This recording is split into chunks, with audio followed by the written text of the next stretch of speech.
안녕하세요. 레버리지 랜드에 오신 것을 환영합니다. 오늘의 증시 날씨. 이제는 그냥 짜증만 나고 꼴도 보기 싫은 하늘. 내일 저녁에 발표될 CPI 물가 지수에 전 세계의 관심이 쏠렸다. 눈 씻고 찾아봐도 탈출구가 보이지 않는 사면초가의 시장 분위기. 오늘도 역시나 미국의 3대 지수는 일제히 하락 마감하였다. 이제는 대세 하락이 놀랍지도 않을 지경이며 오히려 당연하게 느껴질 정도로 익숙해진 것 같다. 작년 상승장에서 1년에 한두 번 볼까 말까 했던 대세 하락 장면이 올해는 매일 이렇게 밥 먹듯이 펼쳐진다니 쓴웃음이 절로 나온다. S&P 500은 이제 고점 대비 마이너스 25%대까지 내려앉았고 나스닥은 마이너스 35%대 구간으로 이제는 리먼 브라더스 사태 당시에 마이너스 49.40%의 대폭락 역사를 갈아치우기까지 약 15%만을 남겨두게 되었다. 그리고 필라델피아 반도체 지수는 연일 거듭된 하락 끝에 반토막을 눈앞에 두고 있는 모습이다. 오늘의 주요 증시 전망 소식으로 어제 JP모간의 CEO 제이미 다이먼이 주가가 향후 20% 더 폭락할 것이라고 전망한데 이어 오늘은 레이 달리오가 나섰다. 레이 달리오는 그의 한술 더 떠 퍼펙트 스톰이 오고 있으며 앞으로 더 큰 고통이 찾아올 것이라며 개미 투자자들을 부들부들 떨게 만들었다.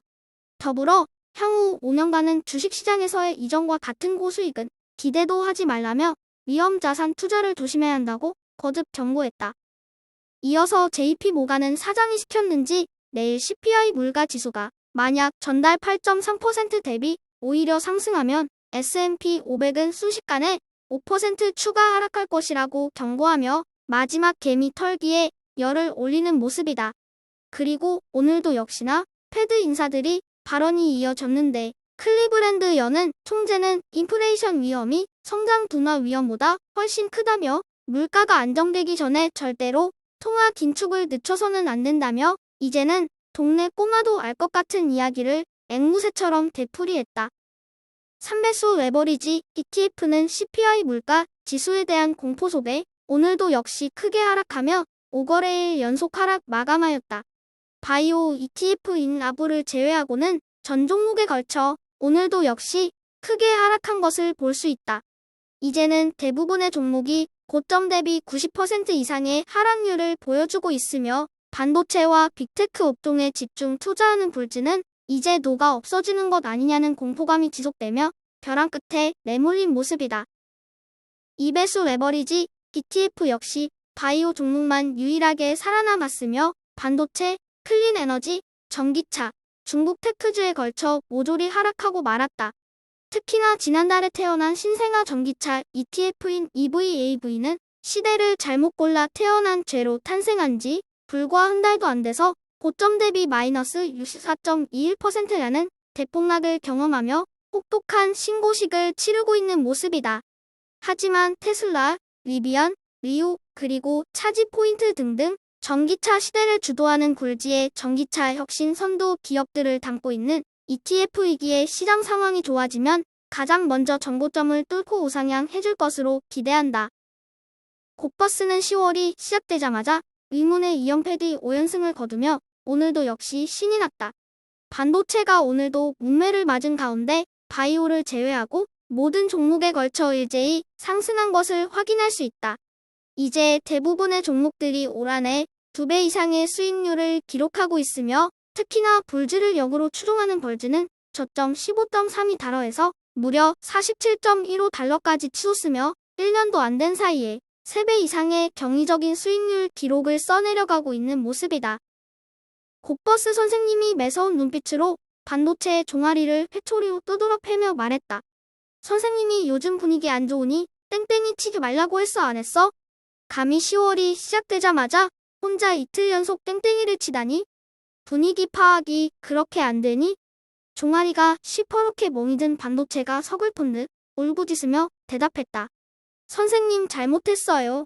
한 번만 용서해주세요. 앞으로 쥐죽은 듯 얌전히 지낼게요.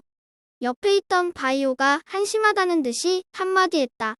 그러게 왜 우버를 해? 내가 CPI 발표되기 전까지는 일단 쥐죽은 듯 지내자고 했냐 안 했냐? 혼자 살겠다고 뛰쳐나가더니 꼴 좋다 꼴 좋아.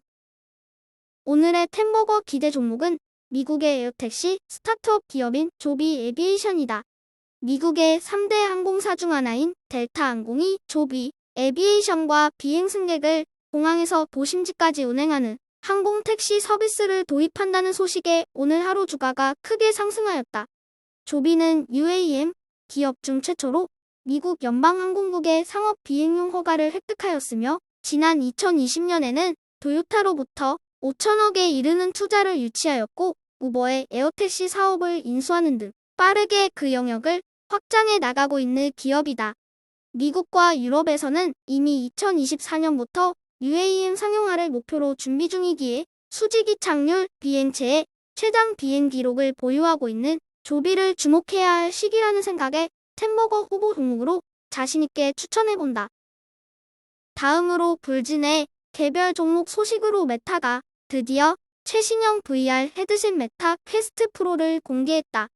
마크 저크버그는 이 제품이 메타버스의 중요한 특징을 가지고 있다며 데이트를 자신했고 판매 가격은 종전 퀘스트2보다 무려 $1,100 비싼 $1,500에 판매할 예정이라고 한다. 하지만 애틀란틱 에쿼티스는 4년 이래 최저가를 경신하고 있는 메타에 대해 부정적인 의견을 보이며 투자 의견을 하향 조정한다는 소식이다. 넷플릭스 역시 골드만삭스와 뱅크 오브 아메리카에서 각각 목표가 하향 조정 및 시장 수익률 하회를 유지한다는 부정적인 뉴스가 전해졌다. 마지막으로 알파벳은 구글 클라우드 서비스를 가상화폐로 결제하는 방안을 검토 중이며 그를 위해 코인베이스와 전략적 파트너십을 체결한다는 소식이야. 올 한 해 나스닥 시장은 역대급 변동성을 보이며 미친 야생마처럼 종잡을 수 없는 모습을 보여주고 있다.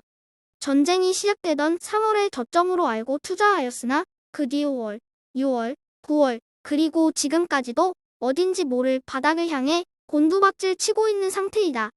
이제 고점 대비 하락률은 마이너스 35%를 넘어섰으며 리먼 브라더스 사태 당시에도 나스닥의 고점 대비 하락률이 50%를 넘지 않았던 것을 감안하면 지금 얼마나 과매도되었는지 가늠이 된다.